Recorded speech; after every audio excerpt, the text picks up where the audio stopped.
₹4.90 पैसाको पेप्सी किन्दाखेरि लेज free guys यहाँनिर यार खाएर मात्र रहिला गरेर पैसा फालेर भयो त अनि कमाउन आएको गाइज पहिला कमाउनु पहिला त्यसपछि जिन्दगी सबैसँग रिल्याक्स गर्न लाग्यो गाइज एप्लाई गरेको 10.5 महिनामा चाहिँ हामी रोमानिया आइपुग्यौँ है सुरुमा आउँदाखेरि तपाईँले पाउने भनेकै त्यही 60-65-70 हजारको हाराहारीमा रोमानिया आउनु कति समय लाग्छ भन्ने विषयमा चाहिँ एक्ज्याक्ट कसैको पनि छैन है मामा मामा मेरो मामा कति प्यारो छ रोमानिया पुन्डुमा भाइरल भएको छ Hello everyone, what's up guys? Welcome back to another episode of Jeevan Rai from Pundu. So हिजोको हजुरहरूले होलिडेको भ्लग हेर्नुभएको होइन सन्डेको यस्तो बाबाले यस्तो खरा घुम्यो है चट्ट लाएर अनि आज फेरि हामी कामसाम सकेर आज बेलैमा रुम आइसकेका थियौँ अनि खानासाना बनाएर टक्क हामी अनि फेरि यहाँ सपिङको लागि पसल आएको यहाँ मामाको ब्यालेन्स सकिएछ गाइज रिचार्ज गरेको होइन 42 ल्याइ लाग्यो अब 42 ल्याइले अब जे 28 दिनको लागि चाहिँ मेकअप गरे ढुक्कले है यार सही हो ल मामाको विशेष आग्रहमा यी फुलहरू हेर्नुहोस् गाइज गुलाबको फुलहरू सबै मेरो भ्युवर्सहरूको लागि है ल जेआर फ्यामिली मेम्बर्सहरूको लागि बाटोभरि छ गाइज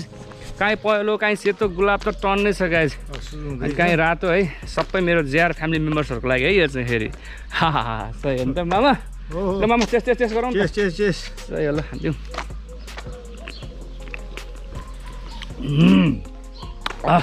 सो यही हो अब आजको हाम्रो अपडेट चाहिँ खासै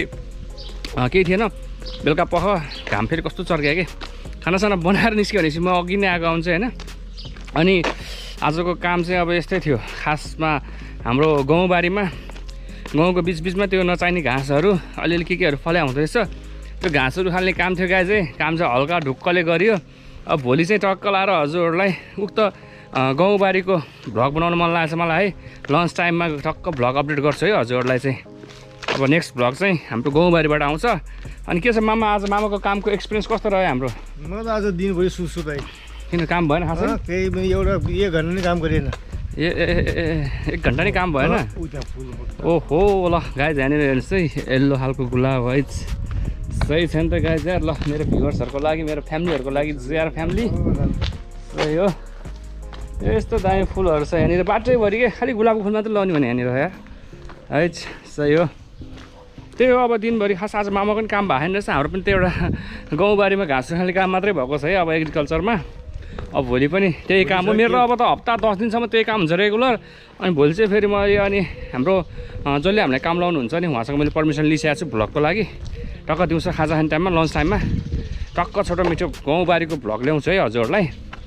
अनि हामी चाहिँ यो पसलबाट अब सामान अलिअलि किनेर अर्को नेक्स्ट म्यागजिन नेक्स्ट सप पनि छिर्नुपर्ने छ त्यहाँनिर अलिअलि सामानहरू लिनलाई है के मामा ओहो यो खाना हुन्छ नि त मामा चेरी होइन त्यो मामा चेरी ओ सही होला guys look at this cherry यार अहिले भर्खर हरिहरि छ कुनै कुनै रुखहरूमा चाहिँ पाकिसकेको थियो अस्ति उता अर्को हाम्रो साथीहरूको घरमा यहाँ चाहिँ पाकेन रहेछ है हरिहरि रहेछ स्याउहरू आरोहरू टन्नै अब सुरु हुँदैछ है फल्नलाई गाइज 2-3 महिना भइदिरमा 2 महिना भित्र क्लियर हुन्छ 2 महिनामा सबै स्याउै फल्छ यस्तो गरिमा नि स्याउ फल्छ त नि फल्छ यहाँ त सिजन छैन ओहो गाइज स्याउ फल्छ धेरै गरिमा पनि गर्मी सुरु भयो गाइज अब ज्याकेट लाउने पनि अब केही दिन होला फ्यालिदिनु पर्ने हुन्छ चट्ट सर्ट र भेस्टमा अब भ्लगहरू आउँछ है आमामा स्याउ हेर्नु न गाइज यार आरू यस्तै त हो नि फल्ने है आरू यस्तो यस्तो स्याउहरू यार टन्नै पाइन्छ यार रोमानियामा जे होस् सही हो बियर लाने मामा ओहो दही यार म उताबाट ल्याउनु भने कस्तो बिर्सेछु मैले यार दही पाउँथेँ नि उयो दही उयो ठुलो कति हो यार प्राइस त्यहीँ गरेर सोधौँला गाइस केही छैन हेरौँ जति पऱ्यो नि अब लैजानु परिहाल्यो दही खानेकुराहरू अलि आउँछ पचेर राम्रोसँग दिशा भइराखेन कि गाइस त्यही भएर अनि दही लैजाउँ भनेर कतिवटा ब्रदरले यसमै लगेको थियो दही मलाई लानु मन लागेको छ गाइस है अनि टमाटर लानु पनि छ ओहो टमाटर त यार 10 ल्याइ नै छ अझै त्यहाँ 7 वाला थियो अस्ति सकिएछ के खान्छ यार 10 ल्याइवाला टमाटर लानु त पछि आउँछ किन हाम्रो त 2 दिनलाई पुग्ने त छ ओके अब 2 दिनलाई पुग्ने टमाटर त छ होइन 7 ल्याइ थियो यार 10 ल्याइ परेर अनि किन किन्ने अहिले होइन 2 दिन पछि आउँला नि फेरि के भयो र होइन टमाटर नखाएर त केही नि हुन्न खासमा भात खानु पऱ्यो तरकारी खानु पऱ्यो बस्छ या त फिनिस ओके अफर मामा फेरि यस्तो यहाँ अफरको बियर आउँछ है गाइज 5 रुपियाँ 9 पैसामा यस्तो तान्नु पर्ने भयो मामालाई खोइ त दुईटा मात्रै छ त तिनटा हुँदैन निकालेपछि भयो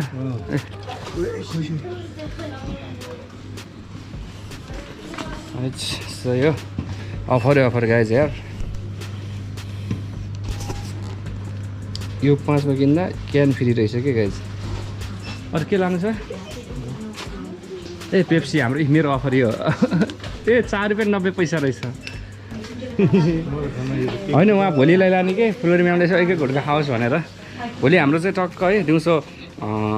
गाउँबारीको भ्लगमा चाहिँ टक्क यो पेप्सी भोलिको लागि चक्क चिसो बनाएर राख्ने अनि यो 3 रुपियाँ 4 रुपियाँ 90 पैसाको पेप्सी किन्दाखेरि लेज फ्री गाइज यहाँनिर यार अफर सही हो वाइन यो त एकदम ए जेरीको वाइन हो यो चेरी होइन चेरी भन्नु न मामा यार चेरीको वाइन रहेछ गाइज यार सही अघि हामीले चेरी देखाएको थियो नि गाइज त्यहाँ अलिकति पाकेको थिएन हरियो थियो त्यसको वाइन रहेछ यार हाम्रो टमाटर चाहिँ अर्को नेक्स्ट डे लैजाउँ ल 2 दिनलाई पनि टमाटर छँदैछ भालै भएन यार यत्रो महँगो टमाटर के खानु यार 3 ल्याइ भनेको नि कम हो लगभग 80-85 रुपियाँ नेपाली फरक पर्छ यार गाइज सो त्यही हो पैसा बचाउनु पऱ्यो नि गाइज यार पैसा कमाउन आएको खाएर मात्रै रैला गरेर पैसा फालेर भयो त अनि चाहिने चिज खाने हो खानु पनि पर्छ काम पनि गर्नुपर्छ होइन बट एक्स्ट्रा खर्च भनेको नो कमाउन आएको गाइज पहिला कमाउनु पहिला त्यसपछि जिन्दगी छ रिल्याक्स गर्न पाएन गाइज टक्क म्यागाजिनबाट सामानहरू किनेर फर्किसकेका छौँ हामी है ए दही लियो गाइज 900 ग्रामको यार खानेकुराहरू एकदम त्यो पाचन शक्ति के भयो है राम्रोसँग गइरहेन क्या दिशा भनौँ न सो त्यही भयो दही खाइदिउँ माछा मासु धेरै भयो होला गाइज यार के गर्नु बोसले पनि त्यत्तिकै दिन्छ तरकारी किनौँ भने यार च्याउ किन्यो टोक्ने 1500 रुपियाँ ल्याइ पर्छ मासु किन्यो 10-11 रुपियाँ ल्याइमा आउँछ यार अनि के गर्नु दुःख गरेर चाहिँ खानु त पर्यो नि गाइज होइन सो त्यही भएर होला सायद त्यही भएर दही किन्दा छु गाइज अब दही खाने हो 900 ग्राम दहीको 12.30 ल्याएँ है 12 रुपियाँ 30 पैसा भनौँ न त्यति लाग्दो रहेछ मैले चाहिँ फर्स्ट टाइम किनेको हाम्रो यहाँ एकजना अर्को ब्रदरलाई पनि यस्तै भएको थियो अनि यही दही खाने गरेर रहेछ अनि राम्रो मिठो छ भन्दै थियो त्यही भएर मैले पनि किनिदिएको है गाइज आज अब यही थियो एग्रिकल्चरको काममा आएको हामी है खासै अब भनौँ न रेगुलर एउटै काम हुन्छ भन्ने चाहिँ छैन है यहाँनिर काम चाहिँ डेली रुटिन चेन्ज भए जस्तो भइरहन्छ यहाँनिर त अब भोलिदेखि चाहिँ जे होस् हप्ता दिनलाई चाहिँ ढुक्क हुने काम पाएको छ हामी है गाउँबारीको अब जसको लागि चाहिँ म भोलि अब भ्लग बनाउँछु भोलिको अर्को नेक्स्ट भ्लग हेरेर नछुटाउनु होला है गाउँबारीमा चट्ट कस्तो किसिमको घाँस टिप्ने के गर्दो रहेछ भन्ने कुरो अब छोटो मिठो जे जति जानेछु त्यो कुरा हजुरलाई भोलि अपडेट गराउँछु भोलि गाउँबारीको भ्लग हेर्न नछुटाउनु होला र फेरि पनि मलाई धेरैको कमेन्ट आउने गरेछ है भनौँ न त्यो धेरैवटा क्वेसनहरूको सङ्गालो गरेर समग्र रूपमा चाहिँ म भन्न जानेछु हजुरलाई मलाई धेरैजनाले सोध्नुहुन्छ तपाईँ कुन मेन पावरबाट जानुभएको अनि कति तिरेर जानुभएको अनि भिजा र वर्क पर्मिट आउन कति समय लाग्यो भनेर धेरैजनाले क्वेसन गर्नुहुन्छ कि उक्त क्वेसनको चाहिँ म एउटा समग्र रूपमा एन्सर दिँदैछु है म चाहिँ कुनै मेन पावरबाट आएको होइन म चाहिँ एकजना हाम्रो एजेन्ट ब्रदर हुनुहुन्थ्यो उहाँ ब्रदरले एप्लाई गरेर सबै कुराहरू उहाँ मार्फतै म आएको है म कुनै मेन पावरको थ्रुबाट चाहिँ आइपुगेँ होइन रोमानिया अनि अर्को नेक्स्ट स्टेपमा चाहिँ मेरो अब लागतको विषयमा पनि धेरैजनाले कमेन्ट गर्नुहुन्छ मेरो लागत चाहिँ त्यही हो 6 लाख रुपियाँ तिरेर आएको छु म चाहिँ यहाँनिर है 6 लाख रुपियाँ तिरियो ठ्याक्क रोमानिया आउनलाई अनि सपिङ गर्दाखेरि 1.5 लाख रुपियाँ खर्च भएको छ एक्स्ट्रा होइन टोटल 7.5 लाख रुपियाँ सकाएर चाहिँ म टक्कै यहाँ रोमानिया आइपुगेँ हुँ र अर्को कुरो वर्क पर्मिटको विषयमा मैले चाहिँ मेरो आफ्नो पर्सनल भोगेको कुरा गर्दैछु है यहाँ सबैको एउटै हुन्छ भन्ने पनि छैन क्या यहाँनिर किनभने कसैको कति समय लागिरहेको हुन्छ कसैको अलिक कम लागिरहेको हुन्छ नि कसैको बढी लागिरहेको हुन्छ मेरो चाहिँ अब पर्सनल मेरो आफ्नो भोगाएको कुरा गर्दैछु हजुरहरूलाई मेरो चाहिँ एप्लाई गरेको 4 महिनामा वर्क पर्मिट आएको थियो है अनि वर्क पर्मिट आएको अर्को 4 महिनापछि मात्र भिजा लाग्यो भिजा लागेर पनि अब आज होला कि भोलि होला कि फ्लाइटको टिकट भनेर बस्दा कुर्दा भिजा आएको पनि 2.5 महिनापछि मात्रै फ्लाइट भएर हामी रोमानिया आइपुग्यौँ है ठ्याक्कै 10.5 महिना लागेको छ हामीलाई एप्लाई गरेको 10.5 महिनामा चाहिँ हामी रोमानिया आइपुग्यौँ है एकदम गाह्रो भयो त्यो बिचको पिरियडमा अब विदेश जाने भनेर मनसाय बनाएर सबै कुराहरू एप्लाई गरिसकेका हुन्छौँ अनि बाहिरतिर काममा पनि मन लाग्दैन एक त होइन अनि त्यत्रो समय लगभग 10.5 महिना भनेको त अब अलिकति 1 वर्षमा अलिकति कम त हो नि त्यत्रो समय बस्नु पर्दाखेरि अनि कति तनाव हुन्थ्यो तर मेरो चाहिँ अब काठमाडौँ टु वीरगन्जको नाइट बस ड्राइभिङ गर्ने जब थियो नि त उक्त जब चाहिँ मैले गरिरहेको थिएँ है सो त्यही भएर चाहिँ मलाई खासै असर परेको थिएन बट अरूलाई धेरै असर पर्न सक्छ नि त्यो कुराहरूले है अब विदेश जाने भनिसकेपछि चाहिँ काम नभएको मान्छेहरू त घरमा बसिदिन्छ नि त ढुक्कले अनि त्यत्रो समय बसेर अझै खाँदा यताउता गर्दा विदेश जाने भइसकेपछि अब साथीभाइ भेटिन्छ, साथीभाइ भेटिसकेपछि हल्का दिनै पऱ्यो होइन। अनि हल्का दिँदा यताउता गर्दा झन् धेरै लस हुने के। सो त्यही हो, अलिक गाह्रै छ। सोचे जस्तो सजिलो छैन विदेश भन्दैमा मात्रै होइन। अब युरोप कन्ट्री हो, भविष्यमा लाइफ बल्ला नबल्ला आफ्नो ठाउँमा छ होइन। तर हाम्रो इन्भेस्ट गरे अनुसारको अब इन्कम चाहिँ अहिले सुरुवातमा चाहिँ अलिकति गाह्रो हुँदो रहेछ। पछिको कुरो त्यही आफ्नो लकको कुरो हुँदो रहेछ यहाँनिर होइन। अब लकमा भाग्यमा केही छ भने त ठिकै छ, छैन भने त यस्तै हो है, नर्मल छ। अब स्यालेरी सुरुमा आउँदाखेरि तपाईँले पाउने भनेकै त्यही 60, 65, 70 हजारको हाराहारीमा पाउनुहुन्छ है नेपाली। त्योभन्दा चाहिँ देखिन स्टार्टिङमा। अब पछि तपाईँको यहाँनिर अब टिआर कार्ड पाएर अब हाम्रो यहाँको अब मिनिमम 1 इयर क्रस भइसकेपछि अर्को कुनै नेक्स्ट काममा यताउता लाग्नु भयो भने छुट्टै कुरो हुन्छ। बट अब त्यही पनि कम्पनी हेरेर, काम हेरेर होइन, पोजिसन हेरेर, अनि साउ हेरेर, ओनर हेरेर सबै कुराहरू फरक पर्दो रहेछ कि यहाँनिर पनि। अनि त्यही हो, सुरुमा पाउने भनेको तपाईँले त्यही हो बढीमा 70 हजार पाउनु होला, त्योभन्दा बढी पाउनुहुन्न है।